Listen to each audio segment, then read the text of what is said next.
sifat juhud rendah hati daripada Sayyidina Umar bin Khattab, keutamaan kebaikan Sayyidina Umar, kekhalifahan Umar, sampai pesan-pesan Umar.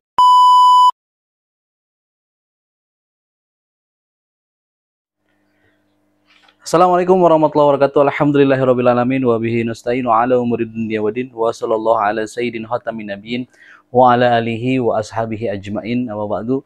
Pertama, marilah kita panjatkan puji syukur kita kehadirat Allah Subhanahu wa taala yang mana alhamdulillah masih selalu diberikan nikmat yang insyaallah tiada taranya, nikmat lahir batin, nikmat iman dan Islam yang mudah-mudahan tetap kita bisa jaga sampai kita kembali kepada Allah Subhanahu wa taala. Salawat dan salam semoga tetap tercurah limpahkan kepada Nabi besar Nabi Muhammad SAW, kepada para keluarga, para sahabat, tabi'at tabi'in, atba'ut tabi'in, sampai kepada kita umatnya hari zaman yang insyaallah mudah-mudahan dengan kita melaksanakan beberapa kegiatan di setiap harinya, mudah-mudahan kita dijadikan sebagai hamba yang selalu bersyukur kepada Allah Subhanahu wa taala, dan insyaallah kita akan diberikan syafaat oleh Rasulullah SAW. Amin ya Allah ya Rabbal alamin.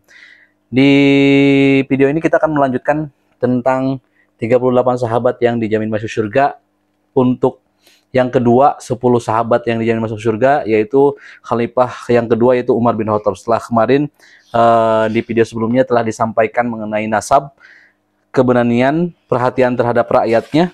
Insya Allah di video yang kedua ini tentang Umar bin Khattab, kita akan menyampaikan tentang sifat juhud rendah hati daripada Sayyidina Umar bin Khattab, keutamaan kebaikan Sayyidina Umar, kekhalifahan Umar, sampai pesan-pesan Umar yang mungkin insya Allah kita akan coba sampaikan. Mudah-mudahan bisa terus menjadikan bacaan-bacaan ini memberikan manfaat dan mudah-mudahan memberikan sebuah motivasi pada teman-teman semuanya untuk selalu semangat tetap untuk membaca.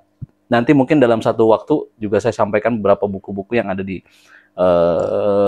bukan perpustakaan ya, tapi koleksi buku saya yang mudah-mudahan insya Allah ini akan dibacakan ya sampai mudah-mudahan minat baca saya terus bertambah, yang mendapatkan sebuah motivasi untuk terus membaca insya Allah. Setelah kemarin disampaikan mengenai nasabnya, jadi hari ini kita akan menyampaikan sifat juhud dan rendah hati Sayyidina Umar bin Khattab radhiyallahu an.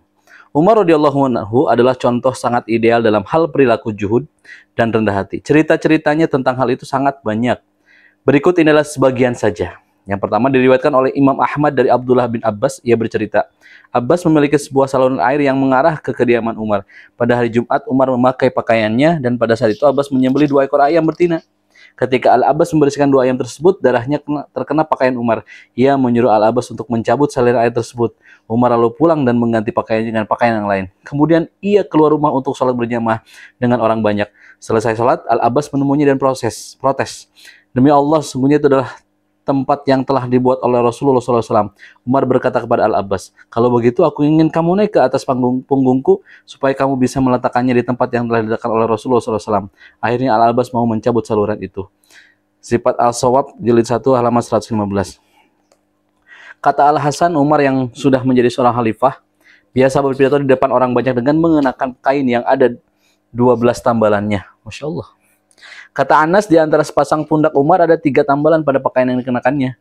Bersumber dari Mushab bin Sya'ad, ia berkata, Hafsah pernah berkata kepada Umar, wahai Amirul Mukminin, kenapa engkau tidak memakai pakaian yang lebih halus daripada pakaian yang biasa engkau pakai ini? Dan kenapa memakan makanan yang lebih enak daripada yang biasa engkau makan itu? Sungguh Allah telah melapangkan rezeki dan memperbanyak kebajikan. Umar menjawab, sungguh aku akan mengalahkan argumenmu. Apa kamu tidak ingat kesulitan hidup yang pernah diderita oleh Rasulullah SAW dan juga Abu Bakar? Umar terus-menerus mengulangi kata-katanya ini hingga membuat Hafsah menangis. Terakhir ia mengatakan, demi Allah, aku akan meniru beliau berdua dalam hal sama-sama mengalami kehidupan yang susah, dengan harapan semoga aku mendapatkan kehidupan yang menyenangkan di akhirat nanti, seperti kehidupan mereka berdua. Diriwayatkan oleh Ahmad, sifat As-Sawat, jilid 1, halaman 114 sampai 115. Diriwayatkan dari Abdullah bin Isa, dia berkata, pada wajah Umar ada 2 garis hitam, pertanda beliau sering menangis. Sifat As-Sawat, jilid 1, 115. Diriwayatkan dari Abdullah bin Umar, ia berkata, Umar pernah mengatakan, kalau sampai ada seekor keledai mati di tepi sungai Efrat, maka aku khawatir gara-gara itu Allah akan menghisab Umar. Selanjutnya diriwayatkan dari Sa'id bin Al-Musayyab, ia berkata, Umar suka sholat pada tengah malam. Masya Allah. Ikrimah bin Khalid mengatakan, manusia pernah dilanda bencana kelaparan. Pada tahun itu kami makan samin yang sudah tidak layak disebut samin. Ibnu Al-Malikah berkata, Utbah bin Farqad berkata kepada Umar, mengkritik makanan yang biasa ia makan. Umar berkata, celaka kamu, kau ingin aku makan makanan yang enak-enak dalam kehidupanku di dunia dan mati-matinya? Duhai, seandainya seluruh penguasa seperti Umar. Wallahu alam. Selanjutnya keutamaan dan kebaikan Umar radhiyallahu an. Umar radhiyallahu anhu memiliki keutamaan yang besar yang tidak terhitung jumlahnya. Di antaranya ialah bahwa Nabi Shallallahu Alaihi Wasallam mendoakannya masuk Islam. Beliau berdoa, ya Allah, tolong jayakan Islam lewat Umar bin Al-Khattab. Hadis sahih diriwayatkan oleh Ibnu Majah, sahabat Ibnu Sa'ad, jilid 3 halaman 191, Tarik Al-Khulafa halaman 178. Rasulullah SAW pernah bersabda kepada Umar, demi Allah yang jiwaku ada di tangannya, tidaklah setan berpapasan denganmu di sebuah jalan, melainkan ia akan mengambil jalan yang lain yang tidak kamu lewati. Diriwayati oleh Al-Bukhari. Selanjutnya diriwayatkan dari Ibnu Mas'ud, ia berkata, masuk Islamnya Umar adalah sebuah kejayaan, hijrahnya adalah sebuah kemenangan, dan kepemimpinannya adalah rahmat. Demi Allah, dulu kami tidak sanggup sholat di sekitar Ka'bah secara terang-terangan sampai Umar masuk Islam. At-Taqbaqat jilid 3 halaman 193. Diriwayatkan oleh Al-Bukhari dari Ibnu Mas'ud, dia berkata, kami selalu berjaya semenjak Umar masuk Islam. Diriwayatkan Al-Bukhari bahwa Rasulullah SAW bersabda, ketika sedang tidur aku bermimpi meminum susu, sampai kemudian aku melihat ada air yang mengalir ke kukuku. Kemudian aku memberikannya kepada Umar. Para sahabat bertanya, apa yang Anda berikan kepadanya wahai Rasulullah SAW? Beliau menjawab, yang aku berikan adalah ilmu. Selanjutnya diriwayatkan oleh Al-Bukhari dari Abu Hurairah radhiyallahu anhu, ia berkata, sesungguhnya pada orang-orang sebelum kalian dari kaum Bani Israel dahulu ada beberapa orang yang berbicara padahal mereka bukan para nabi. Jika di antara umatku ada yang seorang seperti mereka, maka itu adalah Umar radhiyallahu anhu. Para sahabat tahu bahwa keutamaan Umar. Ibnu Mas'ud mengatakan, jika sebut tentang orang-orang soleh, di antaranya pasti Umar. Sungguh Umar itu orang yang paling tahu di antara kami tentang kitab Allah dan yang paling mengerti tentang agama Allah. Ibnu Mas'ud juga mengatakan, seandainya ilmu Umar diletakkan pada salah satu piring neraca, lalu ilmu semua penduduk bumi yang masih hidup diletakkan pada piring neraca, yang satunya ilmu Umar mengungguli ilmu mereka. Masya Allah. Ketika Huzaifah radhiyallahu anhu ilmu manusia disimpan di sebuah kamar bersama Umar, Ibnu Umar mengatakan Umar mempelajari surat Al-Baqarah selama 12 tahun, dan ketika sudah selesai mempelajarinya, ia menyembelih unta. Selanjutnya adalah kekhalifahan Umar radhiyallahu anhu. Umar radhiyallahu anhu memangku kekhalifahan atas pesan atau pesan wasiat dari Abu Bakar As-Siddiq. Pada hari Selasa, tanggal 21 bulan Jumadil Akhir pada tahun 13 Hijriah. Pada zaman Khalifah Umar Amirul Mukminin, Islam mengalami perluasan yang sangat signifikan. Kekayaan negara terus bertambah, Baitul Maqdis dibuka, dan kunci-kunci Masjidil Aqsa diserahkan kepada tangan beliau. Umar adalah orang yang pertama yang dipanggil Amirul Mukminin, orang pertama yang menulis tahun Hijriah, orang pertama yang membuat Baitul Mal, orang pertama yang mengumpulkan manusia untuk melakukan ibadah-ibadah sunnah di bulan Ramadan sepeninggalan Rasulullah SAW, orang pertama yang suka berpatroli di malam hari untuk mengetahui keadaan rakyatnya, orang pertama yang membuat instansi-instansi atau kantor-kantor, orang pertama yang memberlakukan denda, orang pertama yang membuat kota-kota seperti Kufah, Mesir, Basrah, Al-Jazirah, Syam, serta Mosul, dan orang pertama yang melakukan penaklukan. Umar juga yang membuka rumah penyimpanan tepung untuk menyimpan tepung, kurma, anggur, dan kebutuhan-kebutuhan pokok makanan lainnya untuk membantu musafir yang kehabisan bekal di tengah perjalanannya. Umar juga yang membangun jalan lintas yang menghubungkan di antara Mekah dan Madinah yang semula terputus. Umar juga yang mengusir orang-orang Yahudi dari Hijaz ke Syam dan yang mengusir penduduk Najran ke Kufah. Umar juga yang memindahkan posisi makam Ibrahim ke belakang ke tempatnya yang sekarang. Semula makam Ibrahim ini menempel dengan Ka'bah, lalu Umar memindahkan posisinya ke belakang hingga jalan bagi orang-orang yang sedang melakukan tawaf menjadi lapang. Masa Khalifah Umar ini berlangsung selama 3 tahun, 6 bulan, dan 4 hari. Nanti kita baca lagi dengan sahabat Umar radhiyallahu anhu yang lebih panjang lagi. Ini kita akan fokus membahas tentang yang 38 sahabat yang dijanjikan masuk surga. Pesan-pesan Umar radhiyallahu anhu ketika sedang dalam keadaan kritis, Abu Bakar As-Siddiq menunjuk Umar bin Khattab sebagai calon khalifah yang akan menggantikannya. Setelah terlebih dahulu ia meminta pertimbangan kepada kaum muslimin. Talhah bin Ubaidillah menemui Abu Bakar dan bertanya, "Kenapa engkau menunjuk Umar yang menjadi khalifah atas manusia? Padahal engkau tahu ia sering berlaku keras terhadap mereka dan engkau masih bersamanya. Bagaimana jika nanti ia hanya bersama mereka, sementara engkau sudah bertemu Rabbu yang akan meminta pertanggungjawaban tentang rakyat Anda?" Abu Bakar menjawab, "Tolong, bantu aku untuk duduk."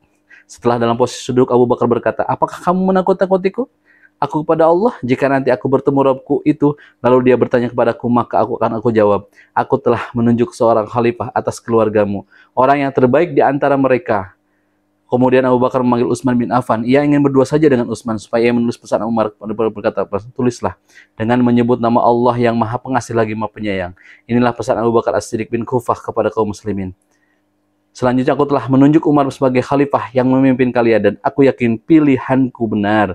Kemudian setelah siuman, Abu Bakar As-Siddiq berkata, "Bacakan padaku." Mendengar yang dibacakan oleh Utsman, beliau bertakbir lalu berdoa, "Semoga Allah memberimu balasan kebajikan atas jasamu terhadap Islam dan kaum muslimin." Setelah pesan ditulis, Abu Bakar menyuruh Utsman untuk membacakannya di depan orang banyak, dan ketika mendengar pesan itu dibacakan, mereka berjanji akan taat serta patuh kepada Umar. Abu Bakar As-Siddiq wafat pada hari Selasa sore tanggal 21 bulan Jumadil Akhir pada tahun 13 Hijriah, dan Umar menerima tampuk kekhalifahan pada pagi hari wafatnya Abu Bakar As-Siddiq. Selanjutnya Umar sebagai pemimpin, sang pemimpin teladan. Umar radhiyallahu anhu adalah seorang pemimpin yang selalu menjadi contoh bagi penduduk dunia dan penduduk akhirat insyaallah. Kenyataannya terpatri dalam batin mereka sehingga merupakan hal yang tidak bersifat spontanitas. Umar selalu menjadi orang terbaik ketiga di antara umat Islam sesudah Nabi Muhammad SAW dan Abu Bakar As-Siddiq radhiyallahu an. Inilah yang disepakati oleh kaum Ahlus Sunnah wal Jamaah dari generasi terdahulu atau generasi salaf dan generasi belakangan generasi khalaf. Umar dikenal sebagai seorang penegak kebenaran, bersikap adil, pemberani, tekun beribadah, khusyuk, gigih dalam berjuang, sumber inspirasi dan patut disebut sebagai salah satu wali atau kekasih Allah. Kata Ibnu Umar, di zaman Nabi SAW kami disuruh memilih di antara manusia, lalu kami milih Abu Bakar, kemudian Umar, kemudian Utsman radhiyallahu anhu. Al-Asy'ariyah Mubasysyirin bil Jannah halaman 26 sampai 39. Orang-orang ahli agama mengatakan ketika Umar telah masuk Islam, agama Allah Ta'ala ini menjadi berjaya. Ia berani berhijrah secara terang-terangan. Ia ikut dalam perang Badar, perang Uhud, dan semua perang ketika wafat Rasulullah SAW merasa ridho terhadapnya. Bahkan memberikan kesaksian bahwa ia akan masuk surga, gugur sebagai seorang syahid, dan menjadi salah satu sumber kebajikan. Rasulullah SAW sampai mensifatinya sebagai seorang yang jenius. Aku tidak melihat orang yang sejenis dia. Beliau juga menjelaskan, jika di antara umat Islam ada seorang pembaharu, ia adalah Umar radhiyallahu anhu. Umar dikenal sebagai orang yang cukup dekat dengan Rasulullah SAW. Ia sering mengajaknya bermusyawarah tentang masalah-masalah yang penting. Rasulullah SAW mengambilnya sebagai mertua dan dengan menikahi Hafsah putrinya. Beliau juga pernah mengatakan bahwa setan takut kepadanya. Di antara kebaikan-kebaikan Umar ialah kecermatannya mendapatkan yang cocok dengan Al-Quran pada 15 ayat. Dalam konteks ini Ali bin Abi Thalib mengatakan, sesungguhnya kami melihat bahwa ini di dalam Quran dan ucapan yang sesuai dengan ucapannya dan ada pendapat yang cocok dengan pendapatnya.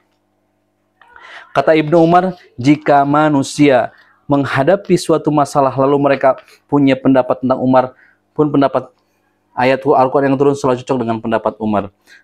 Sahih Sunan At-Tirmidzi nomor 2908. Di antara kebaikan Umar yang lain adalah orang yang pertama yang mengumpulkan manusia untuk melakukan ibadah-ibadah sunnah di bulan Ramadan. Orang pertama yang dipanggil dengan panggilan Al-Mu'minin dan orang yang pertama menulis tahun Hijriyah.